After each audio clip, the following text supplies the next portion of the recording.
Hello friends, welcome to this video. आज हम देखने वाले हैं इस वीडियो में प्रस्तावना के बारे में, यानी भारतीय संविधान की जो प्रस्तावना है, यहाँ से जितने भी क्वेश्चन पूछे जा सकते हैं उन सबको हम इस वीडियो में कवर करेंगे थियरी के माध्यम से। ये हर एक एग्जाम के लिए इंपॉर्टेंट है, जहाँ पे भी जीके जीएस का पोर्शन आता है, जहाँ पे भी इंडियन पॉलिटी पूछी जाती है। तो इस वीडियो में आप लास्ट तक बने रहना। इस वीडियो को देखने के बाद एक भी क्वेश्चन आपका कंफ्यूज नहीं होंगे आप, और एग्जाम में अगर प्रस्तावना टॉपिक से कोई क्वेश्चन आता है तो उसको करके आएंगे, और सारे क्वेश्चन सारी थ्योरी को हम इसी क्लास में याद करेंगे। तो चलिए शुरू करते हैं, बिना बकवास की हम क्लास अपनी शुरू करते हैं यहाँ पे। तो अभी हम शुरू करने जा रहे हैं भारतीय संविधान की प्रस्तावना, ठीक है। तो अब सबसे पहले पढ़ लेते हैं हम प्रस्तावना में लिखा क्या है, उसके बाद फिर इसकी एक एक चीज का मतलब अर्थ समझेंगे हम। यहाँ पे जो न्याय की बात है, स्वतंत्रता की बात है, इन सबको समझेंगे। फिर प्रस्तावना पे समय समय पे मतलब केस जाते, मतलब सुप्रीम कोर्ट के फैसले आते रहे, उन चीजों को समझेंगे हम। क्योंकि सुप्रीम कोर्ट पहले बोलता था कि प्रस्तावना संविधान का अंग नहीं है, फिर बाद में बोलने लगा कि अंग भी है और आत्मा भी है। तो सब कुछ हम देखेंगे इस वीडियो में, ठीक है। कौन से मामले में ये सब हुआ, कैसे हुआ। तो सबसे पहले हम पढ़ते हैं संविधान की प्रस्तावना। प्रस्तावना को हम उद्देशिका भी बोलते हैं, ठीक है। इसमें लिखा हुआ है, हम भारत के लोग भारत को एक संपूर्ण प्रभुत्व संपन्न, यहाँ पे याद रखना संपूर्ण प्रभुत्व संपन्न। मैं कलर चेंज करता हूँ थोड़ा, यहाँ पे लिखा हुआ है, हम भारत के लोग भारत को एक संपूर्ण प्रभुत्व संपन्न समाजवादी पंथ निरपेक्ष लोकतंत्रात्मक गणराज्य बनाने के लिए तथा उसके समस्त नागरिकों को। यहाँ पे जो ये शब्द आ रहे हैं ना, हम भारत की, देखो प्रस्तावना की शुरुआत ही होती है हम भारत के लोग, यानी संविधान में सबसे ज्यादा वैल्यू दी गई है किसको? भारत के लोगों को। भारत के लोगों को यानी जो भारत की जनता है वो भारत के संविधान, मतलब भारत में मेन जो है संविधान जिसको सबसे ज्यादा इंपॉर्टेंस देता है वो देता है भारत की जनता को। तो यहाँ पे लिखा हुआ है, हम भारत के लोग भारत को एक संपूर्ण प्रभुत्व संपन्न, इसका अर्थ हम समझेंगे क्या होता है, ठीक है। समाजवादी, ये शब्द आया है, पंथ निरपेक्ष लोकतंत्रात्मक गणराज्य बनाने के लिए तथा उसके समस्त नागरिकों को सामाजिक, आर्थिक और राजनीतिक न्याय। जो कितने तरह के न्याय हैं? एक राजनीतिक न्याय, आर्थिक न्याय और सामाजिक न्याय, यानी 3 तरह के न्याय, ठीक है। जो पहली बार पढ़ रहे हैं उनके लिए थोड़ा टफ हो सकता है, लेकिन अभी इसको पढ़ने के बाद हम आएंगे ना, एक एक चीजों को समझेंगे तो वहां पे क्लियर हो जाएगा एकदम, आपका घबराना नहीं है। तो यहाँ पे न्याय कितने तरह की बात की गई है? 3 तरह के न्याय की, सामाजिक, आर्थिक और राजनीतिक न्याय। फिर बोल रहा है विचार, अभिव्यक्ति, विश्वास, धर्म और उपासना की स्वतंत्रता, यानी स्वतंत्रता कितने तरह की? विचार की स्वतंत्रता, अभिव्यक्ति की स्वतंत्रता, विश्वास की, धर्म की और उपासना की, यानी 5 तरह की स्वतंत्रता की बात कर रहा है, ठीक है। ये क्वेश्चन पूछे गए हैं सारे कि न्याय कितने तरह के, कितने प्रकार के न्याय की बात की गई है प्रस्तावना, स्वतंत्रता कितने प्रकार की है, आगे आएगा सब, ठीक है। फिलहाल हम इसको नोट करते हुए चल रहे हैं, अभी थोड़ी थोड़ी भूमिका बना रहे हैं इसकी। तो प्रतिष्ठा और अवसर की समता, यानी समानता की बात कर रहा है, 2 तरह की, प्रतिष्ठा और अवसर की समानता, यानी 2 तरह की समानता प्राप्त करने के लिए था उन सब में व्यक्ति की गरिमा और राष्ट्र की एकता और अखंडता सुनिश्चित करने वाली बंधुता को, यानी एकता और अखंडता सुनिश्चित करने वाली बंधुता को बढ़ाने के लिए दृढ़ संकल्प होकर अपनी इस संविधान सभा में आज तारीख 26 नवंबर 1949 ईस्वी मिति मार्ग शीर शुक्ल सप्तमी संवत 2006 विक्रमी को एतद द्वारा इस संविधान को अंगीकृत, अधिनियमित और आत्मसमर्पित करते हैं। ये है हमारी भारत की संविधान की प्रस्तावना या उद्देशिका, जिसे इंग्लिश में प्रेम्बल बोलते हैं, ठीक है। अब ये तो थी, यहाँ से तो उतना मतलब आपको ये पूछेगा नहीं कि प्रस्तावना पढ़ के बताओ, आप ये करो, लेकिन प्रस्तावना से जो सवाल आ सकते हैं उन सवालों को हम देखने जा रहे हैं अब, ठीक है। एक एक सवाल इंपॉर्टेंट हमारे लिए। तो सबसे पहली बात की प्रस्तावना क्या है, ठीक है। प्रस्तावना क्या है, सबसे अच्छा सवाल तो ये बन रहा है। तो एक थे N.A. पालकी वाला, ठीक है, N.A. पालकी वाला, इनका स्टेटमेंट डायरेक्ट एग्जाम में आया वो सवाल है ये। N.A. पालकी वाला, N.A. पालकी वाला ने क्या कहा था? इन्होंने ये कहा था कि प्रस्तावना यानी प्रेम्बल जो है ये संविधान का परिचय पत्र है, यानी आइडेंटिटी कार्ड है। यानी अगर आपको भारत के संविधान को जानना है तो उसकी प्रस्तावना को पढ़ लीजिए, उसकी प्रस्तावना को समझ लीजिए। पूरे संविधान का आई कार्ड है ये, पूरे संविधान का क्या है, देखो यहाँ पे आई कार्ड की फोटो बना रखी है। पूरे संविधान का क्या है? प्रस्तावना, आई कार्ड है। ये कथन किसका था? ये कथन था N.A. पालकी वाला का, ठीक है। ये एक जस्टिस थे यानी न्यायविद थे। तो N.A. पालकी वाला का ये कथन है कि प्रस्तावना संविधान का क्या है? परिचय पत्र है, यानी प्रस्तावना संविधान की भूमिका या सारांश है। ये बताती है कि हमारे संविधान का मूल उद्देश्य और दर्शन क्या है, यानी संविधान जो लिखा गया वो किस चीज को मतलब दिखाता है, संविधान का मूल उद्देश्य क्या है, ये सब प्रस्तावना पढ़ने के बाद आपको पता चल जाएगा। तो प्रस्तावना को परिचय पत्र किसने कहा था? तो N.A. पालकी वाला ने कहा था। ये सवाल यहाँ से बहुत ही इंपॉर्टेंट है। हम सारे जो भी फैक्ट है हमारे सब डिक्टो सवाल पे हम बात करेंगे, फालतू बातें नहीं करेंगे इधर उधर की, ठीक है। तो आगे हम देखते हैं, अगला है विचार से वास्तविकता तक प्रस्तावना का स्रोत।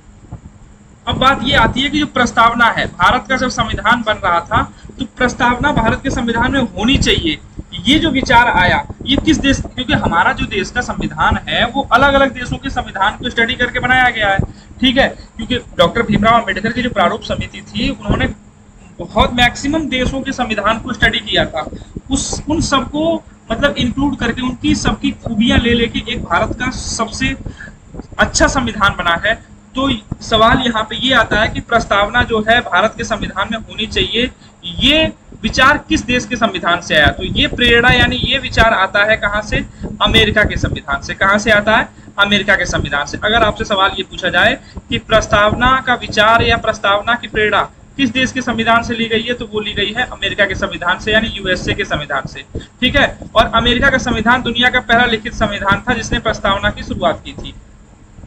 तो यहाँ पे ये सवाल आप क्लियर हो जाओ पहले तो कि प्रस्तावना जो है ये किस देश के संविधान से प्रेरित है, तो ये अमेरिका के संविधान से प्रेरित है। बट लेकिन जो प्रस्तावना की भाषा है, हमारी प्रस्तावना के अंदर जो हमने लैंग्वेज यूज की है, वो लैंग्वेज ऑस्ट्रेलिया के संविधान से प्रेरित है। कहाँ से प्रेरित है?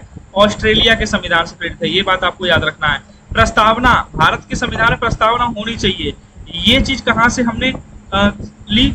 ये लिया हमने अमेरिका के संविधान से, ठीक है। लेकिन प्रस्तावना की लैंग्वेज कैसी होनी चाहिए, ये लिया हमने कहाँ से? ऑस्ट्रेलिया के संविधान से, ठीक है। अच्छा, प्रस्तावना के बारे में जो बेस है, यानी इसके बाद प्रस्तावना होनी चाहिए कि नहीं होनी चाहिए, तो इसके लिए पंडित नेहरू, जवाहरलाल नेहरू जी ने उद्देश्य प्रस्ताव पेश किया था। पंडित जवाहरलाल नेहरू जी ने उद्देश्य प्रस्ताव पेश किया था। कब किया था? 13 दिसंबर 1946 को। 13 दिसंबर 1946 को पंडित जवाहरलाल नेहरू जी ने उद्देश्य प्रस्ताव पेश किया था। तभी से ये संविधान सभा में होने लगा कि भाई हाँ, अपनी भी एक प्रस्तावना होनी चाहिए। तो फिर अमेरिका के संविधान से प्रस्तावना ली गई, उसकी लैंग्वेज ली गई ऑस्ट्रेलिया के संविधान से। पंडित नेहरू ने उद्देश्य प्रस्ताव कब पेश किया था? तो ये पेश किया था, यहाँ पे देखो लिखा हुआ है, उद्देश्य प्रस्ताव पेश किया था 13 दिसंबर 1946 को। ये याद रखना है, पंडित नेहरू ने उद्देश्य प्रस्ताव कब पेश किया था? 13 दिसंबर 1946 को, ठीक है। प्रस्तावना जो है किस देश के संविधान से प्रेरित है? तो अमेरिका के संविधान से प्रेरित है। लैंग्वेज कहाँ से ली गई है? तो ऑस्ट्रेलिया के संविधान से ली गई है, ठीक है। संविधान सभा द्वारा प्रस्तावना को अपनाया कब गया था? सबसे लास्ट में अपनाया गया था 22 जनवरी 1947 को। तो 22 जनवरी 1947 को प्रस्तावना को अपनाया गया था संविधान सभा द्वारा। इतनी बातें आपको याद रखनी है। आगे हम देखते हैं, आगे क्या है? आगे ये बोल रहा है कि अब उसके जो शब्द थे, संप्रभुता थी, सोवरिटी, ठीक है ना। जो संप्रभुता है, संप्रभुता का मतलब क्या है? संप्रभुता का मतलब ये होता है कि हमारा देश जो भारत है अपने फैसले लेने के लिए स्वतंत्र है, किसी के अंडर में नहीं है। जैसे आपको पता होगा यूएनओ वगैरह संस्था बनी है ना, यूएनओ है, बहुत सारे ऑर्गेनाइजेशन है, भारत उसका मेंबर है। लेकिन भारत को अपने देश के अंदर क्या करना है, अपनी विदेश नीति उसकी क्या होनी चाहिए, ये सब डिसाइड करने के लिए वो यूएनओ या किसी चीज पे डिपेंड नहीं है, वो इंडिपेंडेंट है। अपनी संसद जो है वो संसद फैसले लेगी, वहां पे जो जनता के चुने हुए प्रतिनिधि बैठे हैं वो फैसला लेंगे कि भारत को क्या डिसीजन करना चाहिए अपने देश को आगे बढ़ाने के लिए। यानी संप्रभुता ये बोलती है कि भारत स्वतंत्र है अपने फैसले लेने के लिए। यहाँ पे इसका अर्थ देखो लिखा हुआ है कि भारत पूरी तरह से स्वतंत्र है, यह न तो किसी अन्य देश पर निर्भर है और न ही किसी डोमिनियन यानी किसी का गुलाम है, ठीक है। हम ना तो किसी के गुलाम है, ना किसी पे हम डिपेंड है कि भाई हमें फैसला लेना है, आप हमें हमारी हेल्प करो, हमें बताओ, ऐसा कुछ नहीं है। भारत एक पूर्ण संप्रभु देश है, ठीक है। अच्छा, भारत की जो राज्य है वो पूर्ण संप्रभुता उसमें नहीं है। भारत की जो संसद है यानी केंद्र है, ठीक है, ये पूर्ण संप्रभु है, ठीक है। अच्छा, उदाहरण के तौर पे आप समझ सकते हो, जैसे भारत अपनी विदेश नीति खुद तय करता है बिना किसी बाहरी दबाव के, ठीक है ना। रूस से तेल खरीदना या फिर कोई भी विदेश नीति जो है भारत खुद से तय करेगा, किसी के दबाव में आके नहीं करेगा, ठीक है। अब एग्जाम पॉइंट के देखो पर्पस से क्या है, संप्रभु का अर्थ है भारत अपने आंतरिक और बाहरी मामलों के निर्णय लेने के लिए पूर्ण रूप से स्वतंत्र है। वही बात है, भारत अपने इंटरनल मामले या फिर एक्सटर्नल मामले जो भी हैं उसको, उन पे क्या डिसीजन उसको लेना है, उसकी नीति क्या होनी चाहिए पड़ोसी देशों के साथ और कंट्रीज के साथ, ये सब लेने के लिए, डिसीजन लेने के लिए भारत इंडिपेंडेंट है यानी स्वतंत्र है, किसी के अधीन नहीं है। तो संप्रभुता का मतलब यही होता है। आपको ये बात समझ में आ गई होगी कि संप्रभुता का मतलब क्या होता है, ठीक है। आगे देखते हैं। अब आगे है एक शब्द आया था समाजवाद, सोशलिज्म बोलते हैं इसे। समाजवाद का मतलब क्या होता है? असमानता का अंत। इसका अर्थ होता है संपत्ति का समान वितरण, गरीबी, अज्ञानता और बीमारी का अंत, ठीक है ना। भारत का समाजवाद लोकतांत्रिक समाजवाद है, जो गांधी और मार्क्सवाद का मिश्रण है, लेकिन गांधीवाद की ओर ज्यादा इसका झुकाव है। उदाहरण के तौर पे आप देख सकते हो सरकार द्वारा मुफ्त राशन, ठीक है, उज्ज्वला योजना के तहत सब्सिडी वगैरह देना। तो समाजवाद का अर्थ यही है कि संपत्ति का समान वितरण हो सबके बीच में, ठीक है ना, गरीबी खत्म हो, अज्ञानता खत्म हो, बीमारी खत्म हो, ठीक है। एग्जाम के पॉइंट से आपको ध्यान देना है कि यह मूल संविधान में नहीं था, ठीक है। समाज देखो, मूल प्रस्तावना में एक बार सिर्फ संशोधन हुआ है, 42वां संशोधन हुआ है, 42वां संशोधन हुआ है 1976 में। प्रस्तावना में सिर्फ एक बार संशोधन हुआ है। इस संशोधन के तहत 3 वर्ड जोड़े गए हैं, समाजवादी, पंथ निरपेक्ष कहो या धर्म निरपेक्ष कहो, और अखंडता। समाजवादी, पंथ निरपेक्ष और अखंडता, ये 3 शब्द मूल प्रस्तावना में नहीं थे, ठीक है। ये 42वां संविधान संशोधन हुआ था, 42वां संविधान संशोधन हुआ था 1976 में। उसके तहत ये समाजवादी, पंथ निरपेक्ष और अखंडता, पंथ निरपेक्ष या धर्म निरपेक्ष बोल सकते हो आप, और अखंडता, ये 3 शब्द जोड़े गए थे प्रस्तावना में। आगे आएगा, ये भी आप कंफ्यूज नहीं होना। तो समाजवाद जो शब्द था, समाजवाद शब्द का मतलब यही है असमानता का अंत, और ये 42वां संशोधन के तहत जोड़ा गया था 1976 में, ठीक है। आगे हम देखते हैं अगला टॉपिक क्या है हमारा। आगे बोल रहा है कि धर्मनिरपेक्षता।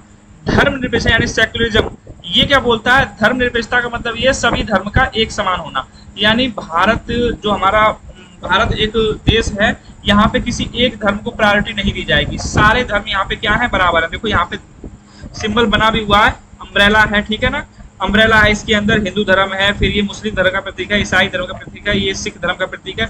तो सभी धर्म क्या है, समान है, सब धर्म को एक जैसी मतलब सुविधा और समानता दी जाती है। तो यही कहलाता है धर्मनिरपेक्षता, यानी धर्म को, किसी एक धर्म को लेके हमारा देश या हमारा भारत नहीं है। तो यहाँ पे इसका अर्थ समझ लो, राज्य सरकार, राज्य को या सरकार को अपना उसका कोई धर्म नहीं होगा। भारत में सभी धर्म समान है और सरकार सभी को समान आदर और समर्थन देगी। उदाहरण के तौर पे आप देख सकते हो, सरकार एक तरफ हज यात्रा यानी मुस्लिम लोग जो है हज यात्रा करते हैं उनके लिए व्यवस्था करती है, तो दूसरी तरफ वहीं हिंदू लोगों के लिए कुंभ मेले के लिए पूरी व्यवस्था देती है। यानी भारत में सभी धर्म क्या है, समान है, कोई धर्म ऊंचा नीचा नहीं है, ठीक है। सरकार सभी धर्मों का समान आदर और समर्थन करती है, यही कहलाता है धर्मनिरपेक्षता। यानी भारत अपना क्या है, एक धर्मनिरपेक्ष राष्ट्र है, ठीक है। ये शब्द भी मूल प्रस्तावना में नहीं था, अभी हमने बात की थी कि समाजवाद ये शब्द भी मूल प्रस्तावना में नहीं था। अभी आ गया धर्मनिरपेक्ष, कहीं कहीं पंथ निरपेक्ष भी लिख सकता है इसको, धर्मनिरपेक्ष, ये भी मूल प्रस्तावना में नहीं था। अभी आएगा आगे अखंडता, ठीक है, अखंडता। ये तीनों शब्द मूल प्रस्तावना में नहीं थे। ये तीनों शब्द कब जोड़े गए हैं, 42वां संविधान संशोधन हुआ 1976, उसमें जोड़े गए हैं, आपको याद रखना है, ठीक है। 42वां संविधान संशोधन होता है 1976, उसमें ये तीनों शब्द आपके जोड़े जाते हैं।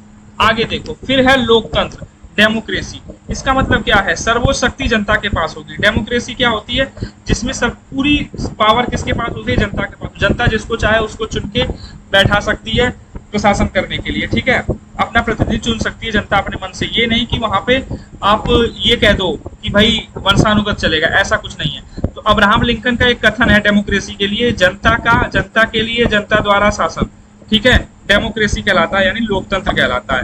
यानी देश की जो सर्वोच्च सत्ता है वो किसके हाथ में है, वहां की पब्लिक के हाथ में है।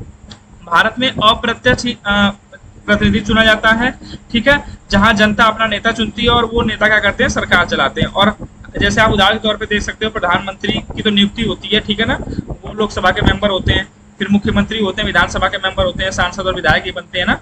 तो फिर ये जो विधायक होते हैं, ये इनमें से एक मुख्यमंत्री बन जाता है, सांसदों में से एक जो होता है, जिस पार्टी का बहुमत होता है वो प्रधानमंत्री बन जाता है। तो ये जनता के चुने हुए लोग होते हैं। यानी भारत एक क्या है, लोकतंत्र राष्ट्र है। क्या है, लोकतंत्र राष्ट्र है। प्रस्तावना में लोकतंत्र का अर्थ केवल राजनीति तक ही नहीं है, बल्कि सामाजिक और आर्थिक लोकतंत्र भी है, ठीक है। तो उम्मीद करता हूँ लोकतंत्र भी आपको समझ में आया होगा, लोकतंत्र क्या होता है। ये प्रस्तावना में एक एक शब्द है, उन सबका मतलब समझ रहे हैं। अब आ गया गणराज्य। गणराज्य का मतलब क्या होता है, रिपब्लिक।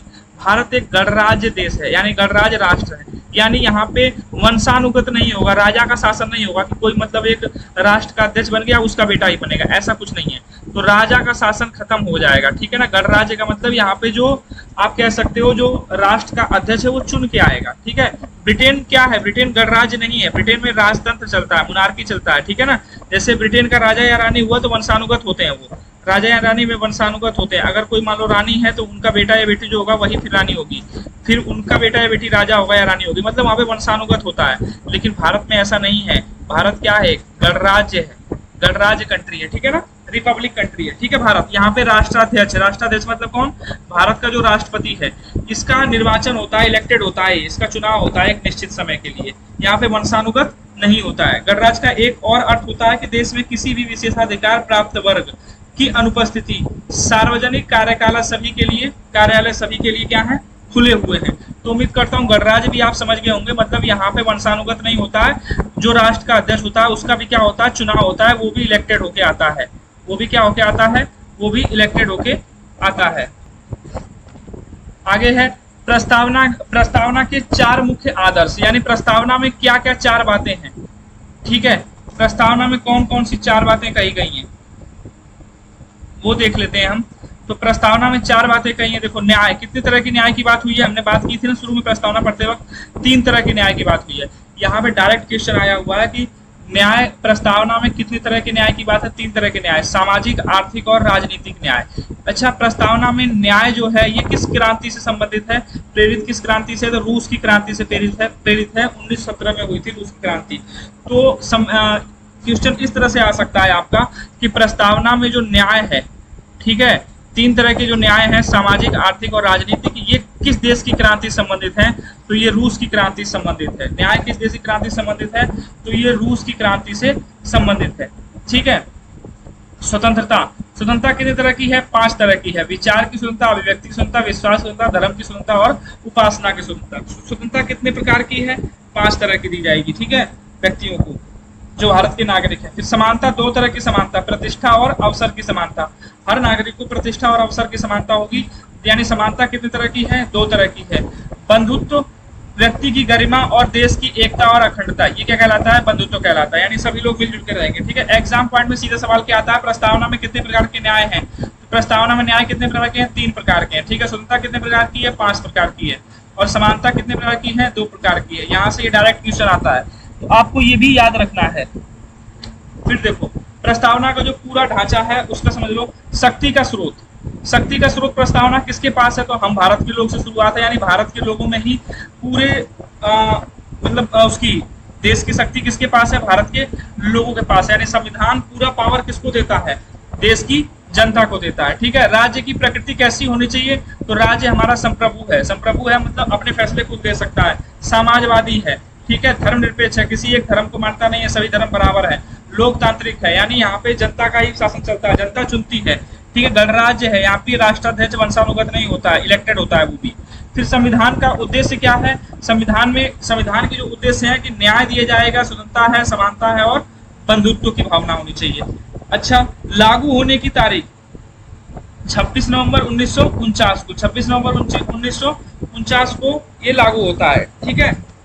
इसी दिन संविधान सभा ने इसको क्या किया था? अपनाया था। 26 नवंबर 1949 को इसी दिन संविधान सभा ने इसको अपनाया था। ये इतनी बातें हमको याद रखनी है इसमें। फिर है आपका, अब बात आती है यहाँ पे, ये सवाल ये आता है कि जो प्रस्तावना है ये संविधान का भाग है या नहीं है। इस पे बहुत दिनों तक डिस्कशन चला था।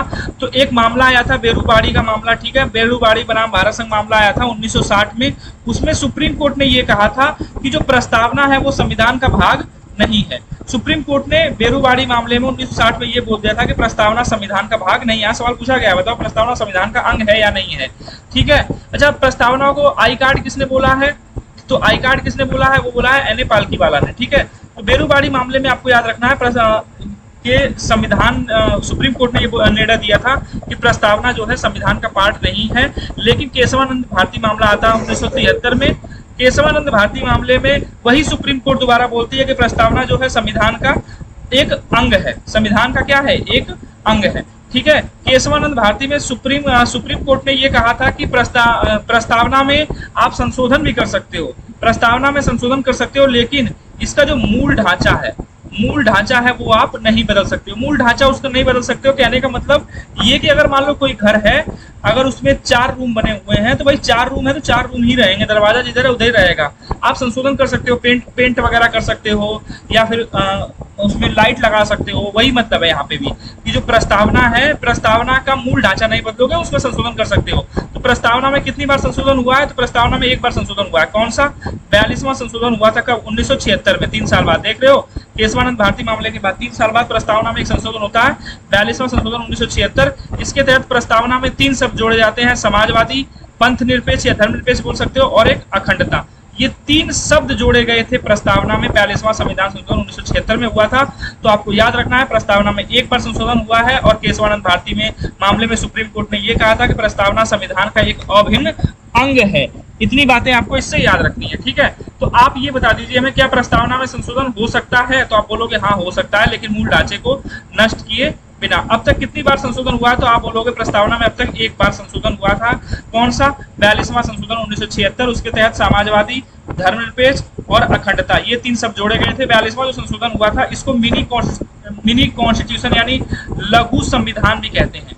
इसको क्या कहते हैं? लघु संविधान भी कहते हैं, क्योंकि 42वां संशोधन के समय इंदिरा गांधी की सरकार थी, इन्होंने बहुत सारे बदलाव इसमें किए थे। आप ये कह सकते हो कि एक छोटा सा संविधान ही जोड़ दिया था, इसीलिए इसे मिनी कॉन्स्टिट्यूशन भी कहते हैं, यानी लघु संविधान कहते हैं 42वें संविधान संशोधन को, जो कि 1976 में हुआ था, ठीक है। अब यहाँ पे आपको ये ट्रिक है, कुछ आपको याद रखना है कि शब्दों का सही क्रम क्या है। तो संप्रभु समाज, समाजवादी, धर्मनिरपेक्ष या पंथ निरपेक्ष, लोक का गण है, ठीक है। फ्रांसीसी क्रांति से क्या क्या संबंधित है? फ्रांसीसी क्रांति से क्या क्या संबंधित है? आपका लिबर्टी, इक्विटी, और ये देखिए यहाँ पे जो आपका था, आप यहाँ पे जो न्याय था, न्याय कितने तरह के थे? 3 तरह के थे। ये किस देश के संविधान संबंधित थे? रूस के संविधान संबंधित थे, ठीक है। लेकिन आप न्याय कितने तरह के थे? 3 तरह के थे, सामाजिक, आर्थिक और राजनीतिक न्याय। लेकिन आपके समानता, स्वतंत्रता और बंधुत्व, समानता, स्वतंत्रता और बंधुत्व, ये तीनों किस देश की क्रांति संबंधित है? ये फ्रांस की क्रांति संबंधित है। किस संबंधित है? ये फ्रांस की क्रांति से संबंधित है। वही बात यहाँ पे कही गई है, तो ये बात आपको याद रखनी है, ठीक है। रूसी क्रांति से न्याय संबंधित, न्याय जो है वो 3 तरह के हैं, रूसी क्रांति से लिए गए, बाकी वो तीनों कहाँ से लिए गए? फ्रांस की क्रांति से लिए गए हैं, ठीक है। अब आपके लिए कुछ क्वेश्चन है, तो आप बता सकते हो। सिंपल से क्वेश्चन है, प्रस्तावना में अब तक कितनी बार संशोधन हुआ है? तो भाई एक बार संशोधन हुआ है, ठीक है। संविधान का परिचय पत्र प्रस्तावना किसने कहा था? एन ए पालकी वाला ने कहा था। धर्मनिरपेक्ष जो शब्द है किस संशोधन के तहत जोड़ा गया था? 42वें संशोधन के तहत जोड़ा गया था। 2 शब्द और जोड़े गए थे, वो भी आपको कमेंट सेक्शन बताने हैं, वो भी मैं बता चुका हूँ आपको। तो ये कुछ क्वेश्चन थे इसके, ठीक है। और ये आपका रिवीजन है, क्विक रिवीजन है। उद्देश्य प्रस्ताव जब पंडित जवाहरलाल नेहरू ने कब पेश किया था? 13 दिसंबर 1946 को पेश किया था, ठीक है। प्रस्तावना क्या संविधान का अंग है? तो हाँ है। किस मामले में कहा गया था? केशवानंद भारती मामले में कहा गया था 1973 में। प्रस्तावना में 3 जो नए शब्द हैं वो कौन कौन से जोड़े गए हैं? समाजवादी, धर्मनिरपेक्ष या पंथ निरपेक्ष बोल सकते हो, अखंडता और अखंडता, ठीक है, ठीक है। और प्रस्तावना की प्रेरणा, यानी प्रस्तावना किस देश के संविधान से प्रेरित है? तो विचार कहाँ से लिया गया? अमेरिका से। लेकिन प्रस्तावना की जो लैंग्वेज है, भाषा है, वो ली गई है ऑस्ट्रेलिया से। संशोधन एक बार हुआ है, 42वां संशोधन 1976, उसी के तहत ये 3 नए शब्द जोड़े गए थे, ठीक है। और प्रस्तावना को यानी अडॉप्ट कब किया गया था, यानी संविधान सभा द्वारा अपनाया कब गया था?